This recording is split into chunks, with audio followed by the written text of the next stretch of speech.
So the Commanders just signed Terry McLaurin to a new extension, but I think they're actually setting up to cut him. Let me explain.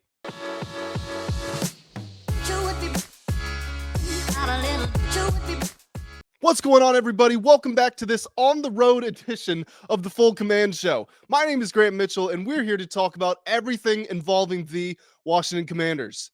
As promised, I'm out on the road, but also, like I said, brought the microphone with me. I brought one of the lights behind me. Only could fit one in the car, but I got a big studio light behind me. And guys, I delivered on the promise. I made sure I was going to get you the content even while I'm on the road. Yesterday was a big day for the Commanders. You had Adam Peters and Dan Quinn speaking to the media. Terry speaking to the media for the first time as official part of the team. You're still under contract, but first time speaking while representing the team since Monday. What am I talking about? Since January. he had done that press conference at Eastern Motors where he basically just said, yeah, I'm disappointed with where everything is at. But we finally heard from Terry. It was good to feel like everything is progressing in the right direction. And we do need that with only a week and a half until week 1 against the New York Giants out in Landover, Maryland. Guys, we got a lot to talk about in this video. We're going to talk about the additions to the practice squad, what happened out on the practice field yesterday, and also, like I mentioned, if the Commanders are actually setting up to move on from McLaurin, even though they just locked him up under contract. But before we get into all of that, do me a favor, guys, hit that like button. That's the easiest way you can support me. I'm fighting through some sort of sickness right now. I got the microphone on the road. I got the lights. I'm sick. I'm going through hell and high water to make sure that you guys get the content you're after. So make sure you also hit that subscribe button. I'm coming out with videos every day. And as we go through here, as always, go to the comment section. Leave me your thoughts on everything that I say. Excuse me, there's the sickness I was talking about. Okay, so let's talk about the practice squad, because after the 53-man cuts were due, you had to wait a little bit, see if anybody was going to get claimed off the waiver wire, and then you would be able to actually add people back to your practice squad. Lo and behold, nobody tried to claim anybody that the Commanders cut, and the Commanders were also unsuccessful in all of their waiver claims. Now, I don't know who they submitted claims for, but I'm just going to assume there was at least one person out there, but because they were 29th of 32 in order, they ultimately did not walk away with anybody. So there's still the possibility that free agents can be signed. Malachi Corley, for example, is a guy who I'm not saying that they should sign, but just an example of a player who was released, cleared waivers, and is now an unrestricted free agent. Malachi Corley fits that description. So any other player in his situation, the Commanders could feasibly look to add into their room. Now let's talk about who they decided to bring back as part of their practice squad. Here are all of the names that will be joining: Ricky Barber, Jacoby Brooks, Lawrence Cager, Sheldon Day, Michael Deiter, Antonio Hamilton Sr., Sam Hartman, Jalyn Holmes, Jacoby Jones, TJ Magurayanga, Robert McDaniel, Chris Moore, Timothy McKay, and Carlin Vigers. As far as new members of the practice squad, the Commanders also managed to bring in running back Donovan Edwards, formerly of the University of Michigan. He was an undrafted free agent this year.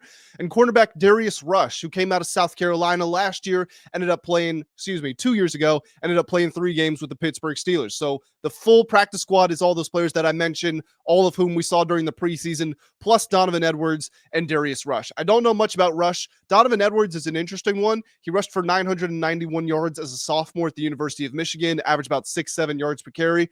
Expectations were really high. He played a key role in Michigan's national championship in 23. He was split in backfield carries with Blake Corum. However, he wasn't overly productive, only about 500 yards, 4.1 something yards per carry. And then the next season, which was last year, he was really supposed to take the leap. He was actually one of 3 players on the cover of the college football video game, but that didn't happen. And sure, you can blame his circumstance because Michigan did not have a reliable quarterback, so opponents were putting 9-10 people in the box on every play, knowing that they had to stuff him. But maybe something can come of him. You know, Chris Rodriguez Jr. was stashed on the practice squad for a couple of years. Now, all of a sudden, he might get the first carry of the Commander season. So maybe Donovan Edwards ends up in a similar position. Who knows? We just got to wait and see.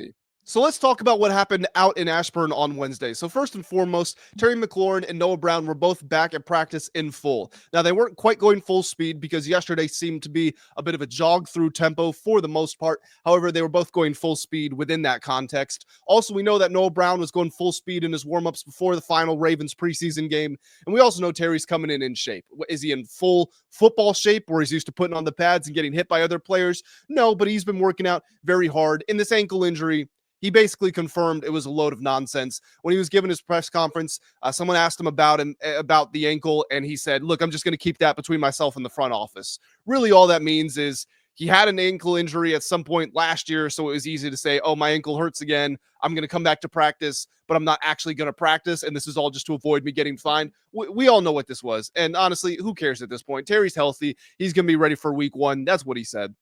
Now, is he going to play his full availability of snaps, 80, 90%? Probably not, but 60, 70%, you should be able to count on Terry for that. Speaking of Terry, when he was talking to the media, he said a couple of important notes, which I wanted to hit on. Same thing with Adam Peters. AP's probably a little bit more, I don't want to say controversial, a little more thought-provoking. But let me start with Terry. So Terry said that throughout the entire process, he remained very humble, very grounded in his faith. It was very introspective, a lot of his answers, and I do encourage anyone who hasn't heard it to go watch it. It was just, you can understand why he means such a great deal to this franchise and why he's been the face of it for the past 6 years. He's just a very intelligent, well-spoken man, and a lot of his answers were very moving. One thing that really stuck out to me, though, was he mentioned that he grew stronger in his faith and his bonds with his close friends. Bobby Wagner and Jaden Daniels were a couple of the guys that he mentioned. And then he also talked about when news broke of him signing the contract, there were 30 or so guys in the weight room, and they all mobbed him and started screaming and shouting his name and, dapping him up and congratulating him on the money that he had just secured. And this is big for me because one of my most pressing concerns was if Terry McLaurin throughout this whole process had lost even just 1% of his connection to this franchise and his purpose being in Washington, D.C. And from hearing how he spoke again about how Jaden Daniels and Bobby Wagner kept in constant communication with him, they completely supported him. They gave him advice, how he was embraced by his teammates when he returned. Even when he was back in the building, but wasn't practicing, everybody was still coming up to him. Jalyn Lane, for example, what he said that he's been asking a bunch of questions. Terry's been trying to help him out as best he can. It sounded to me as if there is any sort of underlying tension, it's with the front office, and he has been able to compartmentalize that and differentiate that between his team, his coaches, and the front office and the guys who actually move the money. Zach Ertz does not handle, or he's not responsible for how much money Terry McLaurin makes. Javon Kinlaw is not responsible for how much money Terry McLaurin makes. And hearing his answers, it sounded like he was still fully bought into this team and this experience of potentially competing for a Super Bowl this season. So that made me, that was a real wave of relief. Terry also said that there was constant communication throughout the negotiations. He said that both sides clearly wanted to get something done.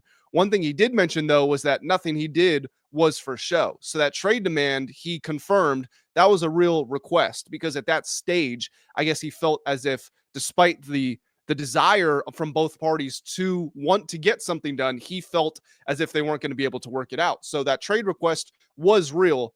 But ultimately, he said in basically in these exact words, he said he got everything that he was after in the contract. He feels valued. He feels motivated to perform since a lot of his contract is incentive-based, and he will be ready to go in week 1. Now, switching on over to Adam Peters, which, again, I've said is the more interesting side of these two. Not that I didn't love listening to Terry. Again, it was a very moving press conference. Go check it out. But Adam Peters said that he never tried to get too optimistic or too pessimistic throughout the entire process. At one point, someone asked him about that press conference Terry had given at Easterns, or just some of the public comments where he'd expressed his frustration. And AP basically said, I didn't listen to any of it. I heard that he was frustrated, but I didn't watch it. And shout out to Adam Peters, man. The guy is cold-blooded. He's not gonna be influenced by emotions. And I think that's probably why he didn't watch it. Because I know Adam Peters loves Terry McLaurin. And I know he respects what Terry has meant to this franchise. But making the decision, no, I'm not going to watch that because I don't want my emotions to get into this. I don't want to be swayed. AP's cold-blooded, and I have full confidence in him being the man to lead this team into the future. And this is his first big negotiation. He had one with Sam Cosmi, sure, but his first big negotiation as the general manager of the Commanders, and I think he did an outstanding job. AP thanked Josh Harris for wanting to be involved in the process, said that Josh Harris was constantly asking questions, providing input where he could, but he never tried to advise or influence AP, and he said that he gave him the ultimate final say. So also, tip of the cap to Josh Harris, man. I mean, he's been so involved at every step of the way, rebuilding some of the locker rooms, getting the new stadium deal done, revitalizing the franchise, bringing in the right decision makers. And he's involved, but not to the point that he's making the decisions. He's not Jerry Jones. And I know Jerry Jones has an official title with the team. Is he their general manager? Is Stephen Jones their general manager? Well, point being, Jerry's he's actually supposed to be involved in the process. But a lot of the time, you do see owners who are like, you have to draft this guy, you have to trade this person, you have to get this person on a contract, and it's their money. So what's the GM going to say? No, they're just going to get fired if they do. So Josh Harris wanting to be involved, but also recognizing this is the expert that I hired. I'm not going to stand in his way. I'm going to let him do what he wants to do. I think, once again, just a testament to the Commanders having the correct people in positions of power. Despite all of that being said, I did want to talk about one specific quote that Adam Peters left out there. And he said, quote, "We're going to do a lot of these here, hopefully, and hopefully we keep getting better at them." Now, I think there was a Freudian slip that followed just after that, because he said that Terry is now under contract for the next 4 years, which is true because he has this year, which has been fully guaranteed through their negotiations, but it's actually the final year of the previous 3-year extension he signed. And now he's got a new 3-year extension on top of that, which is what all these negotiations were, which kicks in next season. So he's under contract for 4 years. AP said nobody here would be surprised if he played all 4 of those years in DC. I find that very interesting.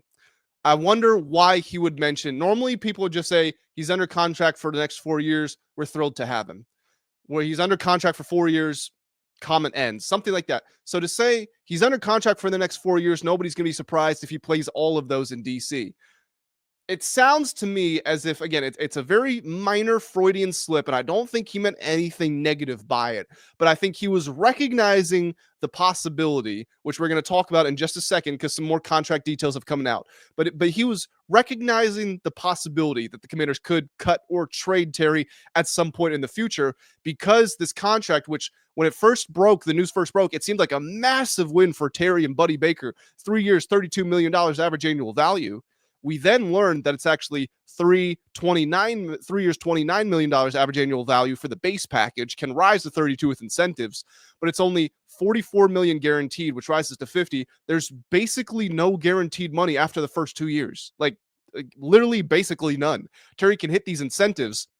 And those numbers, by the way, I want to say they're 1,097 receiving yards, 10 touchdowns, and 80 receptions. Well, why do I feel like it might have been 83 receptions? So, but good numbers. And let's be honest, if Terry's hitting those numbers at 33 years old, he does deserve that money. But let me now switch it over let me switch it on over now and talk about some of the contract details. So Terry only has a $17.5 million cap hit this year. It's only an $18.3 million cap hit next year. So for everybody's that is worried that Terry's new contract is going to hamstring the Commanders' ability to compete on the free agent front, if he's making $29 million average annual value and his cap hit's only $18.3 million next year, think about the flexibility that gives you there. Now, his contract does increase to a $34 million and a $39.5 million cap hit in 2027 and 28. However, because he has basically no guaranteed money in those 2 years, there is also a possible out for $18 million after the 2026 season. Now, don't get me wrong. You don't want to take on $18 million of dead money, because that's a player, 2 players, 3 players, however, that you're paying to not be on your team, essentially, from the cap perspective. But basically what's going to happen here in my eyes is the team is going to get through the 2026 season. Terry's going to be going into his age 32 season at that point, because 2027 will be his age 32 year. They're going to look and say, okay, we owe you basically no guaranteed money after this point. Your cap hit is going to rise from $18.3 million this year to $34 million next year, and then $39.5 million the year after that. Do we think the level of production you've given us up to this point is worth paying that much money against the cap? And if they ultimately decide no, the first thing they're going to do is they're going to try to trade him. Teams are going to be very wary. They're going to find themselves looking at this kind of like how we're currently looking at Tyreek's situation, although not nearly as bad. I think Tyreek's contract is like a $50 million cap hit towards the end of it.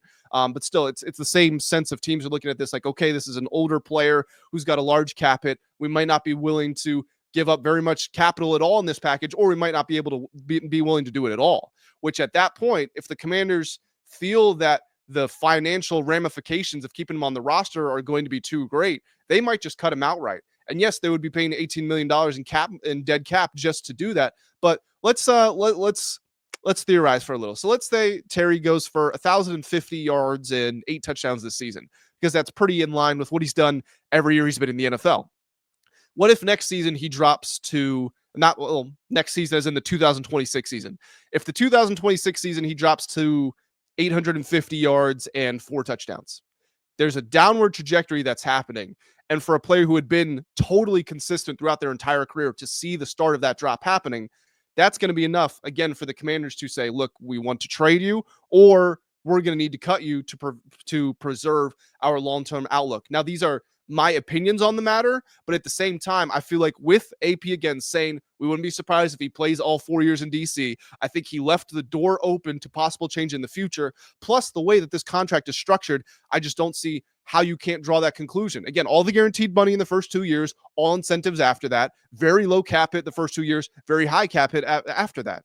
It doesn't make much sense. And I say 2 years. I mean, the end of his current deal for 1 year and then the first year of his new deal for the other. But it's split right down the middle. And again, we talk about receivers falling in production after in their age 30 season. How about in their age 32 season? You know, you've got Devontae Adams and you've got Mike Evans running around, sure, but Terry McLaurin in his prime, as consistent as he was not those players. So is he going to be able to maintain that level, or is he going to fall at a correlated scale with those two, which means while they've gone from 1,600 yards and 13 touchdowns to now they're at like 1,100 yards and 8 touchdowns. Terry in his prime was 1,100 yards. Maybe he's down to 700, and then the team ultimately does end up making this decision. Guys, what do you think of this scenario that I've just proposed to you? Make sure you go to the comments and leave me your thoughts. Make sure you also hit the like button. That is the #1 way to support me. It's funny, being in front of the microphone or in front of the camera with the microphone has actually helped me feel a little bit better. They say movement is the best medicine when you're injured. So my throat was hurting. Maybe talking has helped me out. I don't know. Point being, I'm glad to be back in front of the camera talking to you guys. You guys have no idea how much I'm checking my YouTube account and just reading your comments. You guys make me feel so appreciated, and I appreciate all of you. So one final time, hit the like button if you did enjoy this. Make sure you leave me your thoughts. Hit the subscribe button if you are new around here. And as I always say, I'll catch you in the next one. Have a great day.